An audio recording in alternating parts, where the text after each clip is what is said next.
Awashi. I'm the STEM Center Coordinator at Moreno Valley College, and I'm really excited to welcome Holly back, an MVC alum, to talk about her experiences at MVC, transferring, and then now at the School of Medicine. Before we get started, I did want to mention there were quite a few students who were asking kind of about what the application process and what the admissions process looks like for the School of Medicine. And I want to let you know that next week we're actually having an informational session with the UCR School of Medicine Pathways program. So the people who work directly with community college students towards the UCR School of Medicine, they're going to be talking about that application requirements and expectations, dates and deadlines, and the kind of classes that they're going to expect you to complete before applying for the program. So if this is something that you're interested in, if you are looking at medical school in your future and you want to see what it's going to take and what you'll need to complete before you get there, please join us. I'm going to drop the link in the chat so you all can register if you'd like. And I'm going to stop sharing here. Send that. All right, great. So once again, thank you all for joining us today. I'm really excited to have Hollie St. here. This is our first installment of our speaker series for the MVC STEM Center. And I'm so pleased that Hollie decided to join us today. A little bit about Hollie before we get started, I'd love to introduce her. She grew up in Moreno Valley as the second oldest of 8 kids, and all of them were homeschooled by their mom. After she finished high school, she worked in retail for a number of years before starting college at Moreno Valley College at the age of 25. She attended MVC from February of 2012 to June of 2016 before transferring to UCLA, where she double majored in statistics and biology. She's now a medical student at the UCR School of Medicine with a projected graduation date of June 2024. She doesn't quite have a specialty yet, but she says she's currently focused on general surgery. Outside of her busy med school life and schedule, Hollie likes going to the gym and going on hikes, and one of her other hobbies includes wood carving. So hi, Hollie. Thank you so much for joining us today. Hi, Katie. Thank you so much for asking me. This is something that I've kind of always wanted to do, to be able to talk back to where I came from and give other students, you know, kind of like an idea of what it takes, but also like give them hope. Because it would have been nice to kind of have someone see someone else do it and then to have that hope that I could make it there as well. So, I mean, I guess here I am to be able to do that. Yeah, absolutely. I know we were just chatting before more students joined us that it can be a long road starting at community college and looking at transferring, and then med school, of course, is a really long road to get to the end of it to become a doctor. So just hearing a little more about your story and how you got there, I'm really excited that you're willing to share it. So we'll just go ahead and jump right in with our first question, which is not really a question, but go ahead if you wouldn't mind telling us more about your educational journey. Yes. Okay. So basically just starting off with already gave a little bit of what I did before college. So when I was coming of age, my family went through a bit of a hard time, a financial hard time. And so I did have to start working. I worked 2 jobs for about 3 years to just kind of help along with my siblings to try and help the family get back on our feet. And another thing was that neither of my parents went to college. So none of us really knew that it was even an option. According to us, like we didn't know about financial aid.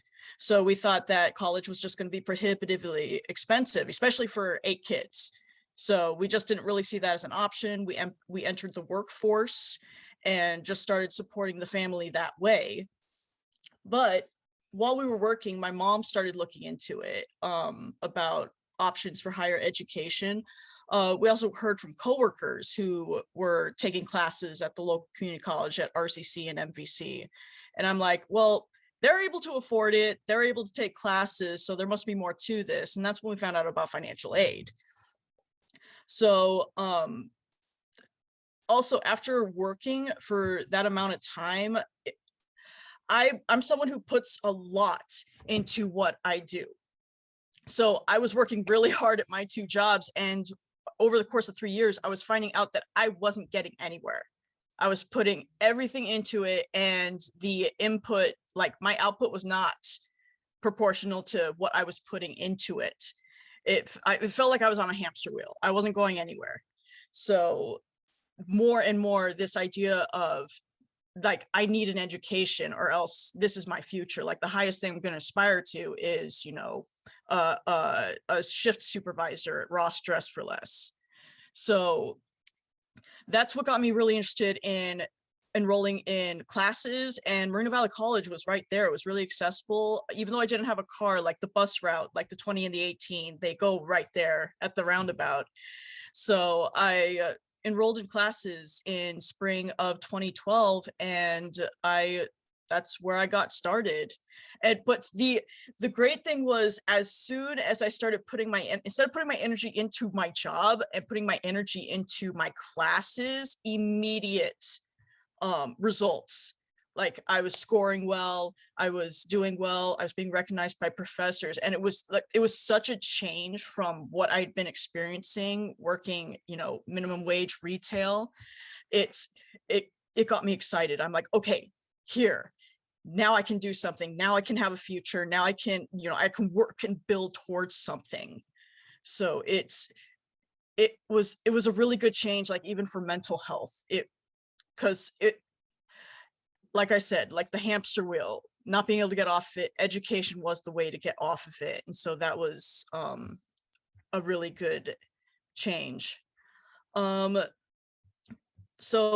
I've got a question here. Did you have any mentors or strong influences at Reno Valley College? There's a number of them. So my first huge influence, well, I gotta mention Dr. Advia Tolanai. She did the psych classes, and I took her my very first semester, and that was one of those reinforcing experiences where she recognized how much I was studying, and she really encouraged me to like keep going, you know, and build on my science background. And I originally enrolled in at MVC to go for nursing. So they have the School of Nursing at RCC. And so one of the things that I had to check off was I had to take the anatomy classes in order to qualify for the nursing program. So I was able to get into the anatomy class, Professor Loomis's anatomy class, for the summer session, which was going to be crazy because it was every day from 8 to 1 for the 6 weeks of the summer. And so I knew that was going to be intense, but I was like, I'm down. Let's do this. And it was intense, but it was just the coolest experience in that class. You know, I was scared, like we were going to be dissecting cats, and I'm like, oh man, I don't know if I'm up for this, you know.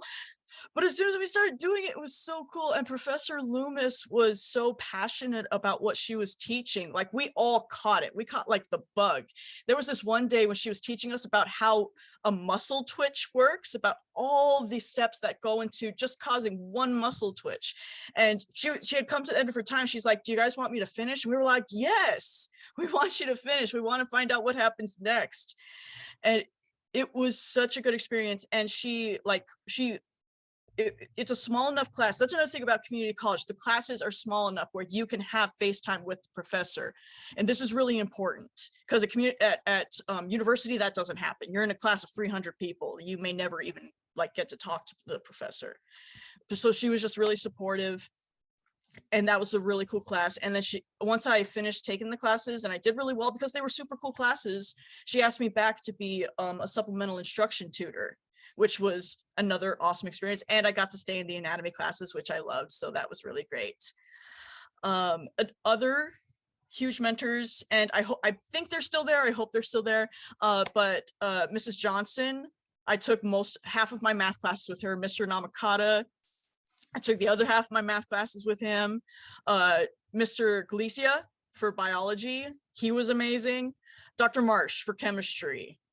I loved her. She was just so enthusiastic about everything, and you really like caught that enthusiasm. And for physics, Dr. Bhattacharya, just beautiful soul. And he, even though like he sometimes he would poke fun, but he would always come alongside. There was one time when I came running back to the lab because I forgot to put something down on my paper, and he let me in, and he let me put something down on my paper. So just really, really supportive professors and mentors at MVC, you know. So I honestly, I would say more so than I experienced at university, like at UCLA. So just an overall really good experience. Yeah, that's so good to hear. And I do want to mention that most of those professors are still here. So I'll mention that you called them out. They're all awesome people. And my next question is, were you a part of any special programs at MVC? I was in EOPS, just because I was a working student. They offer financial assistance with textbooks. But a couple of the other programs, like I already mentioned, the supplemental instruction program for anatomy and physiology. So I was a tutor with that. Another thing I also did was through Moreno Valley College, you can do the EMT program at the Ben Clark Training Center. And I did end up doing that. And that was a really cool experience. You can get, part of the medical application process is you need clinical hours. And you can get 72 clinical hours through the EMT program, through the ride-alongs and the actual nights and days that you are able to go in and shadow in the hospital. So that was valuable. And not only was it valuable, but I did one of my clinicals at Riverside Community Hospital, and I ended up having like such an incredible experience there that I was able to put it in my personal statement for medical school. So if you have time, if you're not just trying to slam through and just get your units and transfer out, definitely check out the EMT program, because it's really good instruction and really good experience. And even the pacing is kind of similar to what you'll experience in med school. It was pretty intense pacing. I remember being like, this is a lot, but definitely something if you're looking for clinical hours and experience, the EMT program is awesome. And then when I actually made it to the point of transferring, so I did do 4 years at Moreno Valley College. Part of that was the fact that I had been 7 years out of, homeschool when I actually applied for college. So I did have to take some remedial courses. I couldn't remember what a y-intercept was when I took my assessments. So I ended up having to do elementary algebra, which was a drag because it was like, yeah, I remember this now, so that took a little bit longer. I'm a very risk averse person, and med school is not a sure thing. It's a long road, and you're not certain that there's going to be a payoff in the end. It's like, what if you do all this and you don't even get into med school at the end? It's really competitive. So I was like, backup plan 1, backup plan 2. So basically, if you look at my transcripts, it's like half of it is like the pre-med cram route. The other half, I was going for statistics and data analysis. So you're going to see a lot of science and chemistry and biology on my transcripts, and you're also going to see every single blessed math class they had at Moreno Valley College. And then also my stats degree that I ended up getting at UCLA. So that's why I did 4 years, along with the EMT program. I was basically just every backup plan I could get while I was going to community college. I was gonna do that. So then I'm finally ready for transfer. I've wrung Moreno Valley College dry. I've taken every class. So I applied to four of the UCs. So I applied to UCR, UCLA, UC Berkeley, and UCSD. I also applied to Stanford just for giggles. I obviously I didn't get in. But I didn't take the SAT because I was homeschooled. I just took my GED instead. I took the SAT to qualify to apply for Stanford. So again, like I'm covering all my bases. I'm doing all the side quests basically. But I got into all the UCs that I applied for. So I got into Berkeley, I got into UCR, I got into UCLA, and I got into UCSD. I decided to go to UCLA because basically I had both my plans lined up. They had a pretty good stats program. It was small, but they actually had one. UC Berkeley had something like analytical mathematics. So they didn't quite have the same thing set up. And also pre-med. UC Berkeley doesn't really have their own associated hospital or med school. I know UC San Francisco kind of counts as it, but it's not 100% the same thing. Whereas UCLA has their medical school. They have a medical center, and like actually more than I even knew when I transferred. Not only do they have Ronald Reagan, but they also have like a Santa Monica Hospital, Harbor. But basically a lot more foundation and opportunities for pre-med. So I'm like, okay, if I'm going to transfer, I'm going to go to UCLA. So that's where I ended up going. Let's see. Yeah, that's how I decided which school to transfer to. The transition. Okay, so I'd gotten pretty used to the pacing of a semester.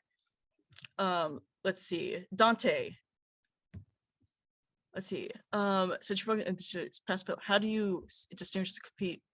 Okay, so let me go ahead. I'll answer this right now, and then I'll explain what the transition was like.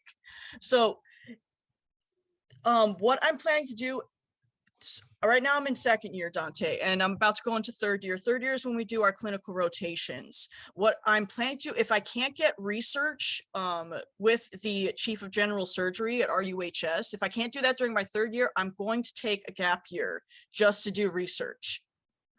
Because that's, at this point, if you can't be set apart by your STEP score, it's going to be letters of evaluation, it's letters of rec, your evals, and your research experience that is probably going to be rising up and going to be the most important thing.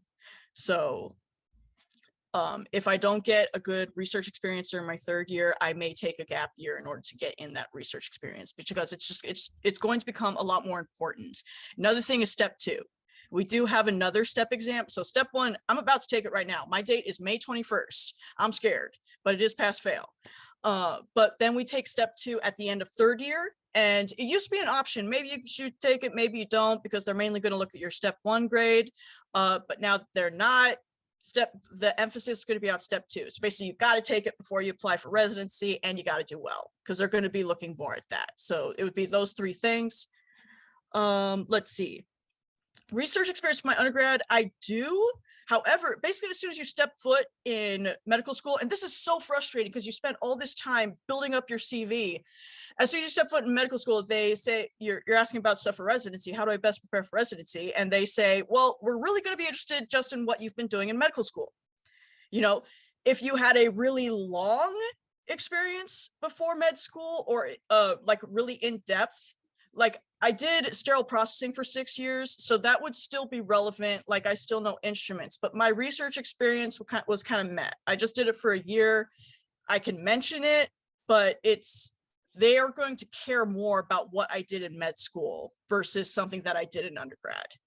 And also, like, by the time you get to the end of med school, it's already been 3-4 years. Even in like life, like people care more what you've been doing the past few years than they care about what you did 4 years ago, right? So yeah, that would be you still got to get that research experience in. One thing I want to say, I'm sorry, this is all over the place, but I also want to make sure I address stuff. I know on Reddit and SDN, they're all like, if you don't get published, you're out of luck. You don't have to get published, just get research experience. If you're interested in like a T10, then you may want to get published, but if you just want to get to med school, you don't have to be published. Just get the research experience. Just join a wet lab, do some data crunching, learn some RStudio. You don't need to get published to get into medical school. All right, we're getting there. Okay, but the transition. For my experience, starting at UCLA, so basically they have something called week 0, where you don't actually technically start classes yet. And they have these called discussion groups with the TAs. Those don't quite start yet because you haven't had class yet, and yet they're giving you assignments already. It's week 0. And I remember distinctly my very first quarter, and then it switched to the quarter system, which is 10 weeks, which is when you've been doing 16 weeks with the semester system, 10 weeks is insane. It's way too fast. It's like at community college, you can pretty much chill the first 3, maybe even 4 weeks before, you start to have some of your exams.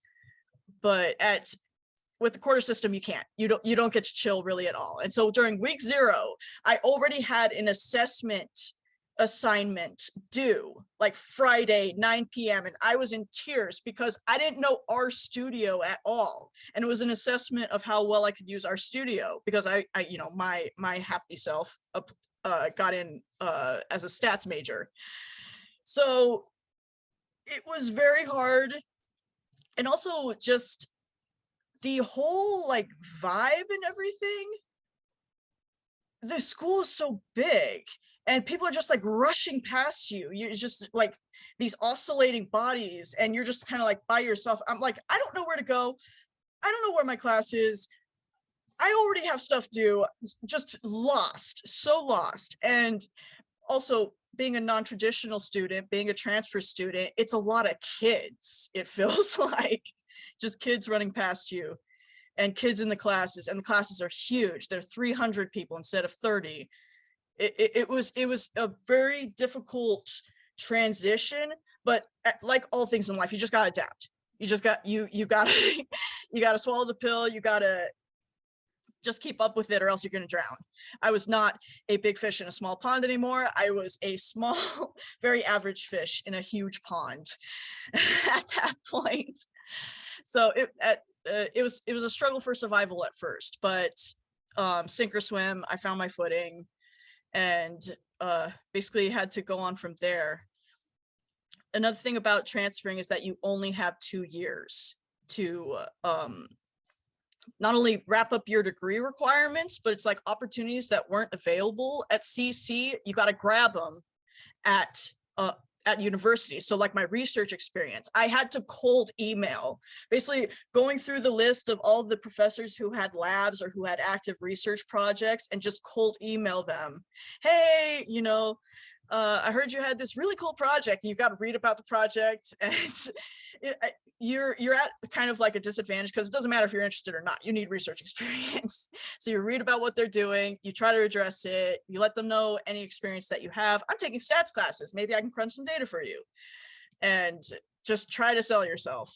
So I actually did end up getting a data analysis research project where I was using RStudio to try to crunch aneurysm data, which was, I didn't end up really getting anywhere. I got a few results, but it was really crunchy, messy data. But I did get some really good experience working, because that's what data analysis is. 80% of it is cleaning it. So that was a good experience, but you have to go out, you have to advocate yourself, and you will have to hunt those opportunities down. What keeps me motivated, looking back, is a big thing, because you're what is it, started from the bottom, now we're here kind of thing. But sometimes I do get stressed out and like, gosh, I've been doing this for so long. Like I started college in 2012. It is 2022. I've been going to school basically for 10 years straight, and we are still going. So sometimes it does get pretty much like, oh my goodness, is this ever going to be over? Especially in med. I'm going to finish in June 2024. Then I'm going to go into residency, and that's going to be 3 to 5 to 7 years. So you have to embrace being a lifelong learner, which I think that's part of what keeps me going. And also just, I'm excited by how far I've gotten. It's like a what do you call it? Inertia and momentum. It's just like, I've gotten this far. I can definitely go a little bit further. And I know this is like, everybody says this, but it's not a race, it's a marathon. And part of like running a marathon is like, okay, I've just done 3 miles. I could definitely do 3 more miles. Okay, I did 6. I could definitely do 6 more. And that's honestly how you keep going until you get to the end. So little pieces at a time. Yeah. At certain points, it's like one day at a time. Like, I don't even know what's on the schedule for Friday because sometimes that's just what it takes. You can't be stressing out about stuff that's, a few steps into the future, because you need to, okay, what's tomorrow? That's something I can focus on. Yeah, and I think that makes sense. And I feel like it provides a good transition to our next question, which is, what made you decide to get into medicine? Oh, wow. Well, okay, so it goes back to, back to the beginning, hamster wheel. I want to do something, make a future for myself. So at first I was thinking of nursing. So, I started taking the classes to be able to apply to RCC School of Nursing, the anatomy class. It was really in that class, just learning about all the different parts of the body, learning about the heart, learning about the brain, learning about the spinal cord, learning about how muscles work, learning everything that I learned in that class. It was so intricate and was so in depth. And I think one thing, it's like, you know, you learn about philosophy, you learn about, you know, Voltaire or whatever. There's not as much of a connection. I think the thing about human anatomy and physiology is like, this is what's going on inside me right this minute. And there's such a, like, there's something so cool about that. Like, I can directly relate to this, you know, oh, that's why when I start running, I have all this energy and then it just quickly runs out like that because I just used up all my creatinine. But it was the coolest thing I had ever done up to that point. And it just completely lit my brain on fire. And I was like, I want to do more of this. You know, whatever I end up doing in life, I want it to be as like the highest level of this that I can get to, you know. So right now I am going for surgery. Like, as Dante said, it is competitive. Well, general surgery is not as competitive as other fields like plastics or dermatology. But yeah, and that's another thing too. So another thing I like to do, risk averse. So I want to make sure, okay, I'm deciding to do this. Do I actually want to do this? So there are a lot of things like, so I did the EMT program. I also did a phlebotomy program just to see how am I around blood. And that was super fun. And then learning how to do venipuncture and all that, which was a really cool experience. I also, for 6 years, started at Moreno Valley College, and then I actually got into one of the UCLA hospitals doing sterile processing, which is processing the instruments that they use in surgery. And one thing that was really cool with that was being able to go into the OR from time to time and seeing what they were doing, because sometimes they call for instruments and it's like we needed stats, so I would run it up there, and then, you know, of course you kind of take a peek and see what they're doing. And every time I was able to do that, I was so excited. Like, I never lost that, oh, you know, here's another day in the OR. Yeah, no, seriously, I got to see some things like, I remember when I was working at the Moreno Valley Kaiser, that's around the corner from the college. I was working there as a sterile tech. I worked there for about 2 years. And I was working a Saturday night, and they had an emergency appendectomy on a little boy. And I had to run up some trays for that. But once I ran up the trays, I was waiting on some tests in the autoclaves. And so I was just kind of like looking at the screen that had the HD camera image of what they were doing. And I didn't know it was an appendectomy yet, but I watched what they were doing. I was like, I think they're taking out his appendix. I'm pretty sure that's what they're doing. So I kind of tootled back to the post-op pre-op area and asked the nurse, hey, what's the case going on right now? She's like, oh, it's an appendectomy. I'm like, yes, I knew what it was. But anytime I was able to do something like that, it got me super excited. And that's what kept confirming my, you know, as risky as this path is, that kept affirming like, okay, I'm gonna keep putting 100%. I'm gonna see if it works out. And, you know, because this is definitely something that I want to do. This is something I would love to do for the rest of my life. That's so awesome. You found your passion, you found different ways to explore it, and here you are. So tell us a little bit about, I know that process is lengthy, the medical school application process. So tell us a little bit about that. Okay, so I pulled this out. This is my AMCAS application. As you can see, it's like 18 pages or something like that. So this thing is tedious. And there's certain core things that you're going to need. If you've looked into it, so there's 2 GPAs. There's your BCPM GPA, which is your science GPA, biology, chemistry, physics, and math. And then there's the everything else GPA. So, you know, baseline, try to make sure, you know, you keep those at a good level. Mine was okay. It was 3.79 was my GPA for the science classes, and then 3.78 for everything else. Again, risk averse. So I did end up taking a gap year because I did not want to study for my MCAT at the same time as taking classes and trying to keep up my GPA. So I took a gap year just for my MCAT and also to keep working once I got the job at UCLA.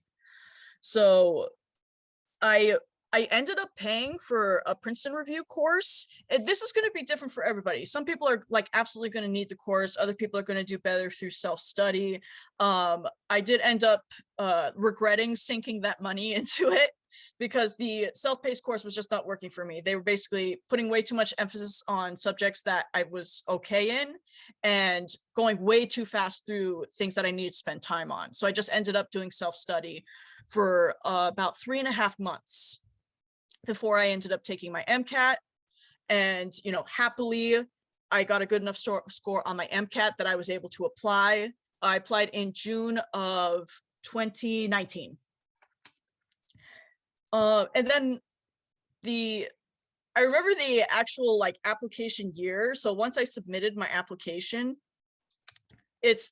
you're basically just constantly checking your email. You're seeing, did you get secondaries? You're seeing, are we getting interview invites? And I remember, you know, I would be at work and then I would step up for my break and I'd check my phone and I'd be like, did I get anything? I didn't get anything yet, you know?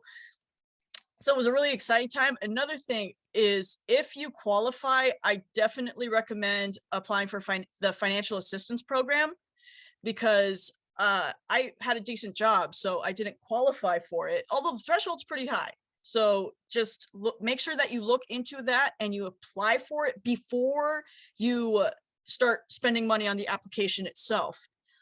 Because I ended up spending almost $9,000 over the course of the application year. So on the application itself, on secondaries are on average $100 each, and I applied to 33 schools.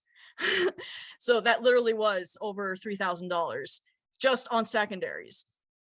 And then of course I got lucky. I got a good number of interviews, but this is before COVID, like right before COVID, literally my last interview was in February 2020. And just getting those hotels, booking those flights, that got really expensive too. So over the course of the whole application year, yeah, I kept a budget sheet just so I could like keep track, because that's another thing people like will post about on Reddit too. They'll like, oh my gosh, I spent this much on my application year. But yeah, so it was nice to have only applied once, because well, once times 33 schools. Exactly. Wow, that's exactly. Yeah, that's I applied to 33 schools. Yeah. That's amazing. Okay, so would you recommend that students take BCPM courses at the CC regardless of major, or wait to take the university level if possible? I took almost all of my core BCPM classes at Moreno Valley College, and nobody ever said anything about it. So I would say the only distinction, if they even make, yeah, exactly, it's cheaper. And I think the only schools that care are, again, like the T10 schools. So if you're just trying to get into medical school and you're trying to keep your grades, and also like the cheaper, and you get more support from your professors. Because I was taking some bio classes at university, you do not get support. I'm just saying. Mr. G was awesome taking the bio classes with him. So yeah, definitely however many lower div core classes you can take at CC, take them. Like, don't even worry. There's a lot of things that people stress out about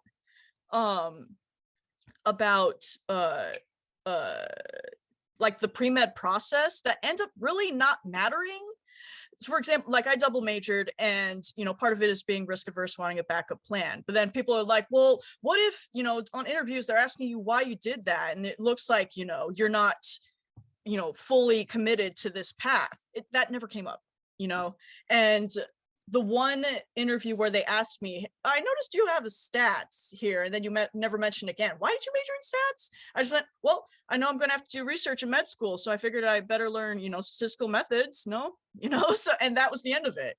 So there are some things to be concerned about, but other things that people seem to be really worried about, again, like publishing research, they end up really not mattering that much unless you're applying to like a really top university. So if you don't mind me asking, Holly, you applied to 33 schools. What made you determine UCR was the fit for you? Oh, for school of medicine? Yeah. Well, I'm from here. So it was one of my top schools. And just, it was about being near my family. My family is still out here. a lot of people that I know, that I knew even from MVC, they either like, one guy who I took some of my math classes with, his brother is in my class.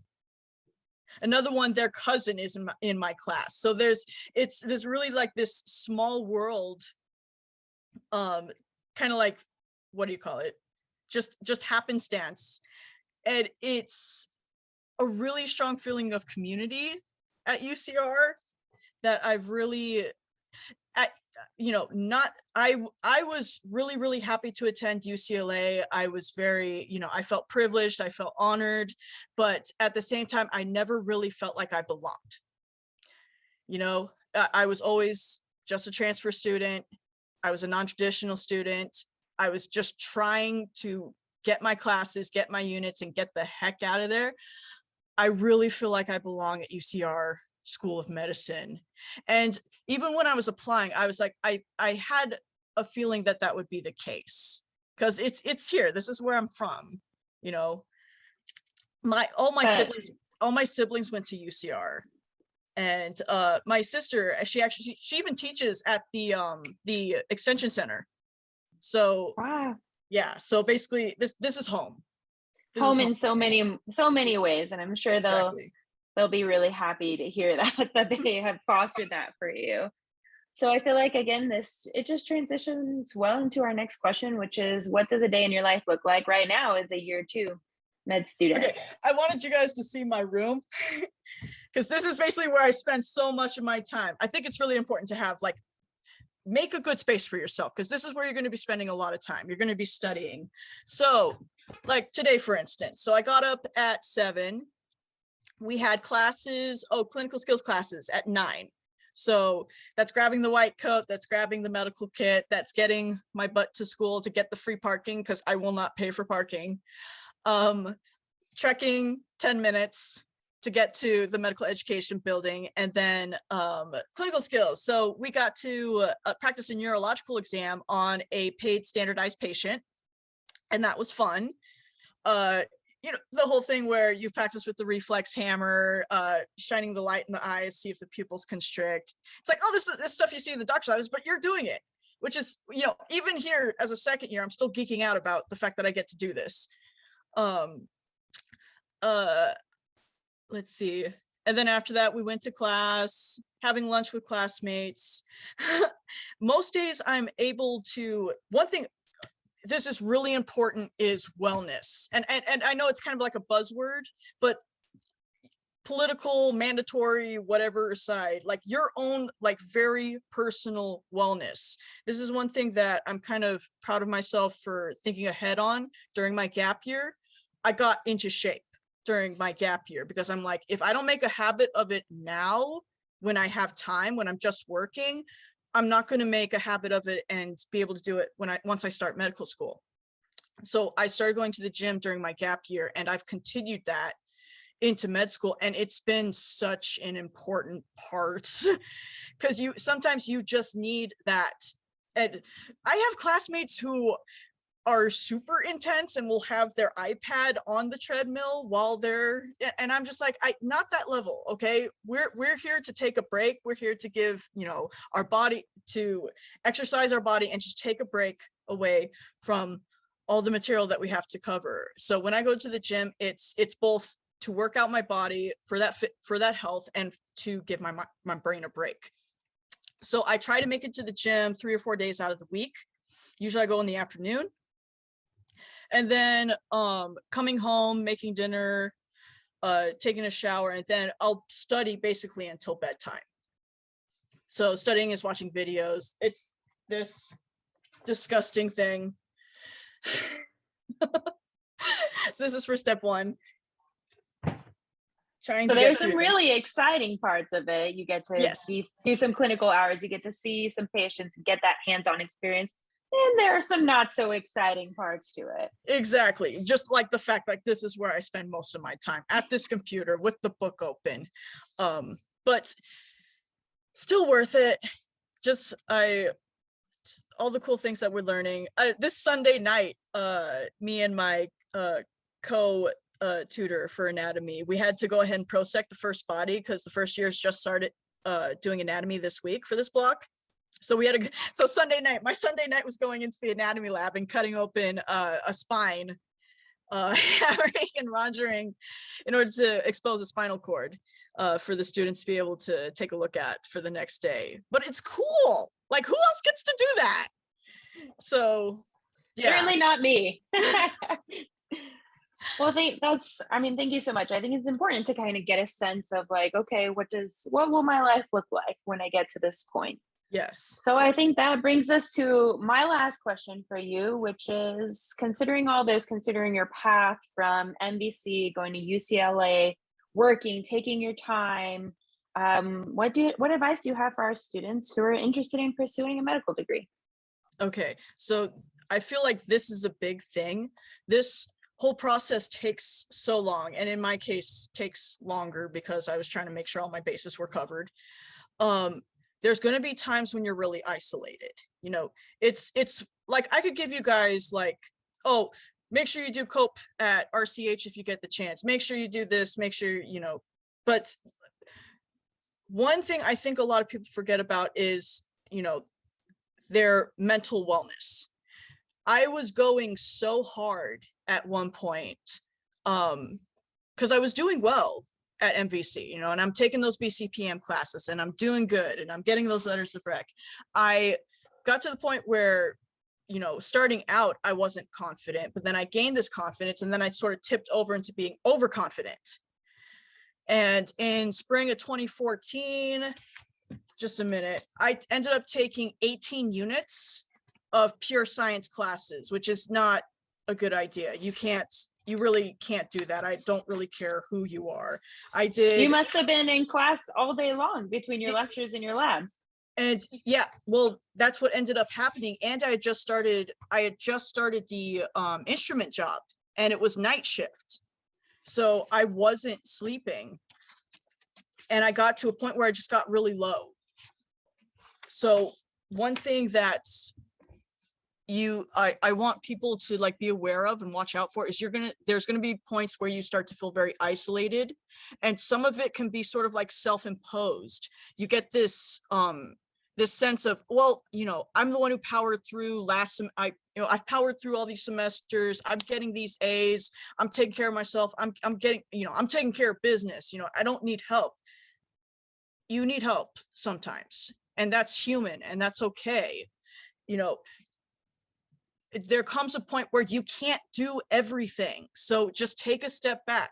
I did have to end up withdrawing from one class that, you know, that semester. You know, I brought it down from 18 to 14 units of pure science along with my job. It's really important to just like take care of yourself.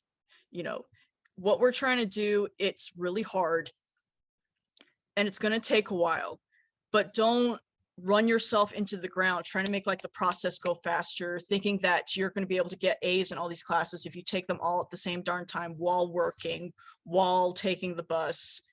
That semester, after I dropped the class, it's like I knew I wasn't doing super well, like within myself, like mentally. So I did seek out some services. And I think that's an important thing to do too, is to recognize when you need help and go and get it. Because you know, we're all adults, we're you know, doing our own thing here. You won't always have someone there who's like to recognize the signs and to hold your hand. So it's really important to recognize the signs from yourself. Don't isolate yourself, and do get help when you're realizing that you need it. And you don't really see it like looking at my application. You don't see it looking at my transcript because I worked so hard. But take care of yourself. You know, it's a long road. You're going to need to pace yourself. And so just don't forget to do that. I love that. And thank you for sharing that, because I've heard students say that I can only take one class, two classes at a time. How am I going to reach my goals? And sometimes it just seems like that's okay. It's better to take that time and do well mentally and in classes than just try to pack it all in. Exactly. So yep. Thank you so much for sharing everything. I'd love to open up the floor to questions. I see Dante has another question in the chat, and this is your time. Feel free to unmute yourself. Feel free to drop another question in the chat. And I also have some questions that were submitted in registration. So why don't you go ahead and start with Dante's question, Holly? Okay, so managing time for social and family life.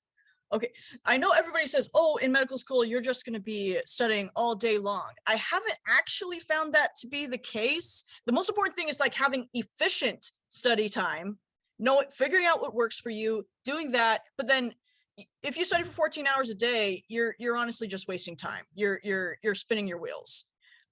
So I prioritize and I make time, like definitely for the gym. I'm getting to the gym. I need that mind.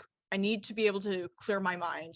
I need, to take care of myself. And then I go to see my family like every other Saturday, which is another really important thing. They're local, so I go see them. It's good to have that recharge, check in with them, let them know what the heck is going on with my life. And another thing that one of my fellow classmates said, because people will be talking about like having relationships during med school or that kind of stuff. There's never a good time for anything. So just do it. There's always going to be something around the corner. You're always going to have a board exam coming up. You're always going to have a final coming up. You're always going to be having, this next rotation is going to be really bad. There's always going to be something. So just make the time. If you have to stay up maybe a little bit later to cover a topic, or maybe if it's pass fail, that too. So, if, on the actual grade, you get, a 70 instead of a 75, that's fine too. Just, that's another thing I appreciate about UCR. Like the pass fail thing has given me a lot more like leeway or a lot more, like it lets me give myself permission to go spend time with people, because I'm like, I don't need a 90%, I don't need, like, it's not going to make a difference ultimately on my residence application whether or not I passed block 3 with an 80 versus a 70. So you make that time and you're allowed to make that time. So that's something I really appreciate. Thank you, Holly. And then Sylvia has a question for you. Hi, Holly. It's more of a comment. I don't know if you remember me. I do.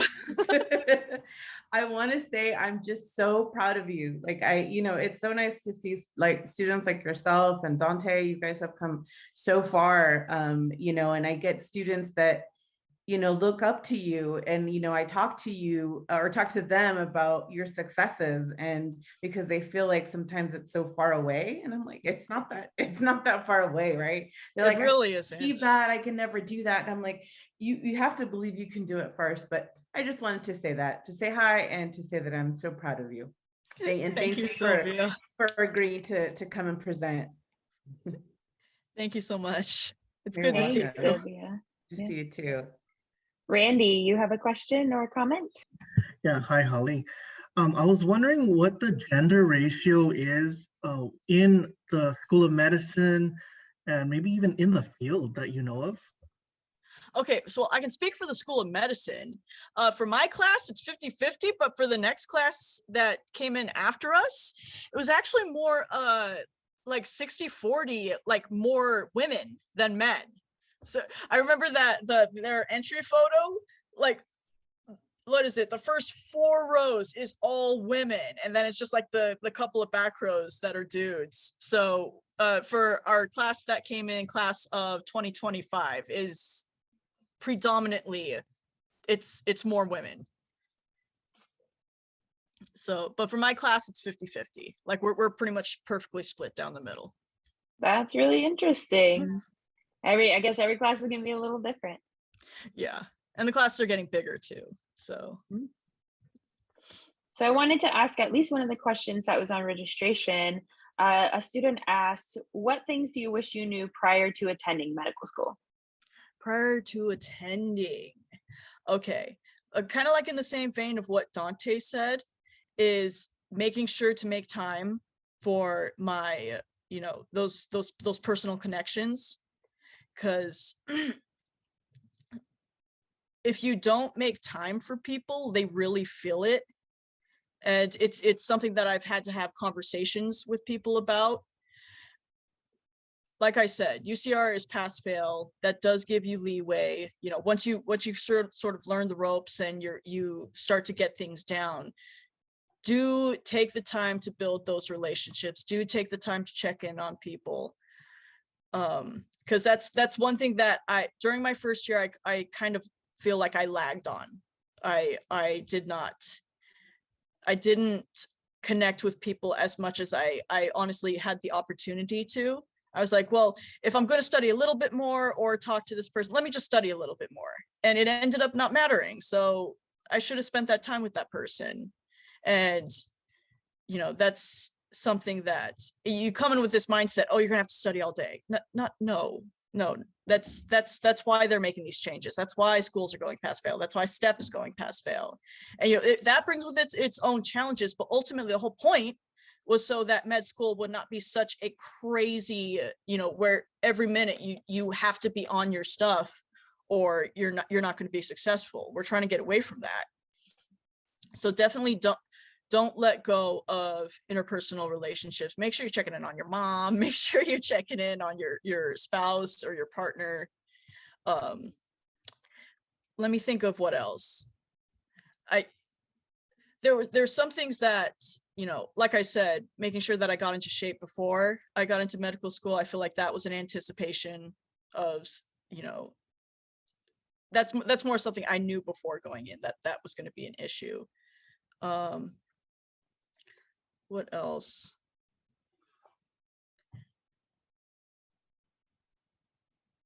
Honestly, it's been overall a pretty good experience. There's been like moments of frustration with, you know, oh, how am I going to set myself apart, or how am I going to be able to navigate this? But the thing is, like, everything, you just sort of learn it as you go. Like how to study. A lot of my classmates swear by this flashcard system called Anki. I like tried it for a minute. I hated it, so I don't use it. But there's a lot of things that you won't know it until you actually try it. So even if I knew it before I got into medical school, I still would have tried it. Kind of like taking the Princeton review course for studying for the MCAT. I had people telling me take it. I had people telling me don't take it. And it's not until I actually, you know, tried it for myself that I figured out what worked for me. So I feel like I always learn things the hard way. You can tell me, you know, if I visited myself in the past and I told myself, oh, hey, you don't want to study like this. Hey, this is what you want to do. Hey, you should spend more time with your mom. I still probably wouldn't have listened to myself, and I still would have had to learn everything the hard way.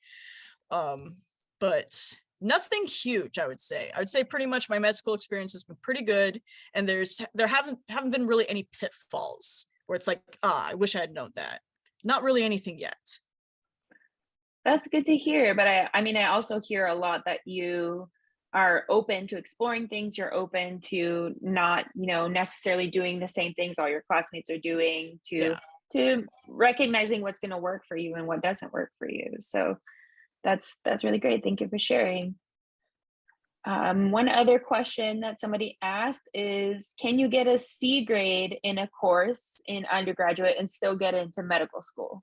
Yes, you can, because I got one.